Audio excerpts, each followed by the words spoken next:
each time these joint security teams meet up to discuss their strategies on how to go about the raid on the kidnappers den, they end up discovering on the day of the raid that their strategy had been revealed to the kidnappers and that they had run away to avoid arrest. Seeing this, the team decided to change their strategy on how they prepared for the raid. The security team knew they were not going against their regular kidnappers, but what they didn't expect to discover at the crime scene was a pot of egusi soup filled with human meat and other roasted human body parts, some of which were partly consumed, scattered all over the kidnappers' den. The story began in the once thriving communities of Osu local government area in Imo State and neighboring Uli in Anambra State, Nigeria. These villages, surrounded by lush vegetation and deep valleys, had been transformed into an abandoned ghost town filled with fear. For months, residents had been living under the shadow of what they believed were just violent bandits and kidnappers. Doors remained shut, businesses abandoned, and traditional rulers had gone into hiding. Even the wealthy sons and daughters of these communities had given up on celebrating Christmas at home.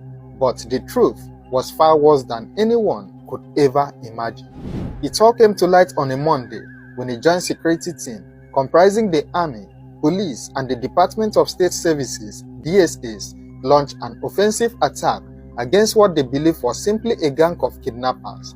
Their target was the camps hidden in the Nkwera Uda community in the Osu local government area of Imo State. The operation itself was challenging because the criminals had barricaded roads with fallen palm trees and also dug trenches to prevent access to the area. Military vehicles were held up for over 30 minutes as security operatives used shovels to fill the holes and also saws to cut and clear the fallen trees. A source who witnessed the 6-hour operation noted that as soon as the security convoy passed, the bandits emerged from hiding to reopen the trenches while terrified villagers watched helplessly. What the security forces found when they finally breached the camp was beyond comprehension. Inside an 8-room flat with uncharred human remains were found in the camp. The security team discovered a pot of egusi soup containing human meat.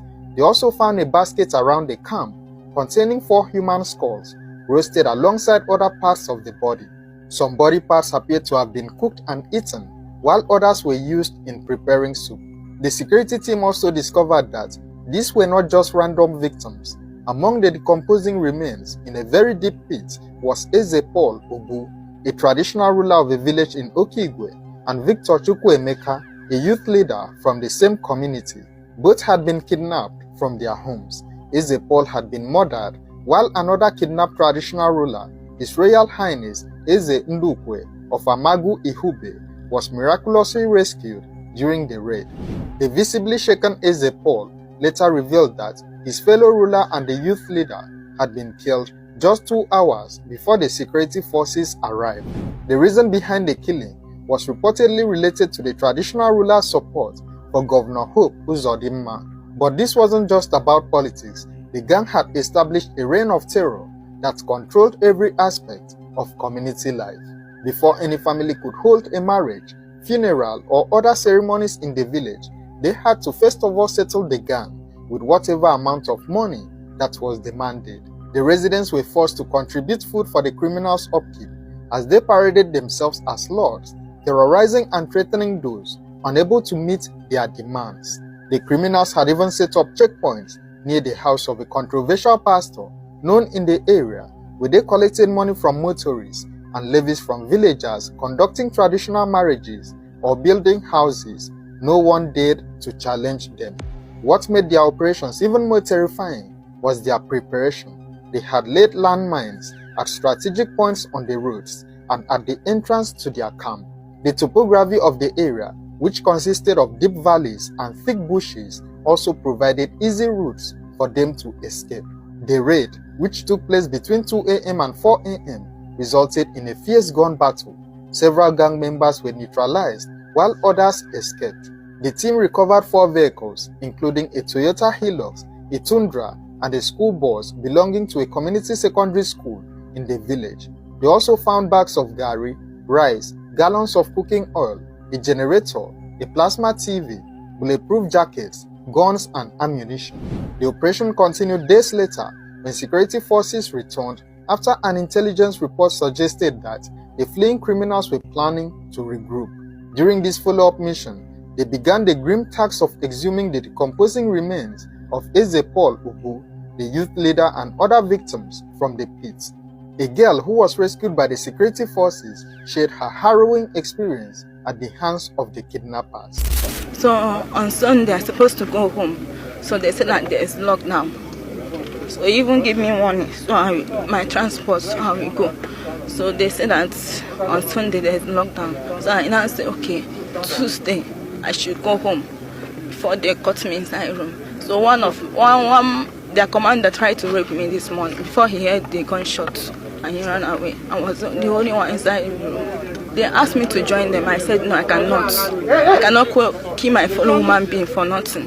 So can you just narrate a little what's the kind of things you've seen in that place? Yesterday afternoon, they killed one army man, and this man here, they kidnapped him in the night with one man, one fair man there. So they kidnapped them. They killed some. That day we came, they showed us on my head that if we tell government anything about this case, that they are going to cut off our head. So what else did they do? They beat us. They even kill human being. Kill them, roast the woman being. I don't know anything. There are plenty. I cannot count. There are plenty. Both girls, both ladies, both kids. Many people. I cannot explain. Governor Hope Uzodimma, who briefed about the operation, expressed concern about how an entire local government area like Osu could be abandoned to criminals who killed, roasted, and ate human beings. He described the perpetrators as cannibals with no future and no plans. The governor, who had ordered the security forces to sustain their momentum and ensure people could return home for Christmas, claimed he was vindicated in his assertion that the insecurity in the state was deliberately sponsored and masterminded by disgruntled politicians who had sworn to make the state ungovernable for him. God answers prayers. Only yesterday, the entire Christian Association of Nigeria convened in Owerri to pray to Almighty God to reveal and expose those behind the insecurity in Imo State. And I'm also vindicated. If you recall, several months ago, I did tell the whole world that this insecurity is contrived and sponsored by enemies of the state. Particularly some aggrieved politicians who doesn't like peace and who doesn't want the progress of Nigeria.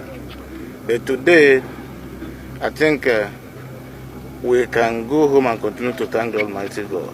From what we have seen, you will not agree with me that these are ordinary criminals and bandits who has no future, who has no plan, who are killing human beings and roasting human beings, eating human beings, cannibals. How else are we supposed to treat this kind of idiots, if not to ensure that the law takes its course? Well, this thing has been around for some time. Oftentimes we discuss our strategies, and before they will be implemented, it is foiled by the group.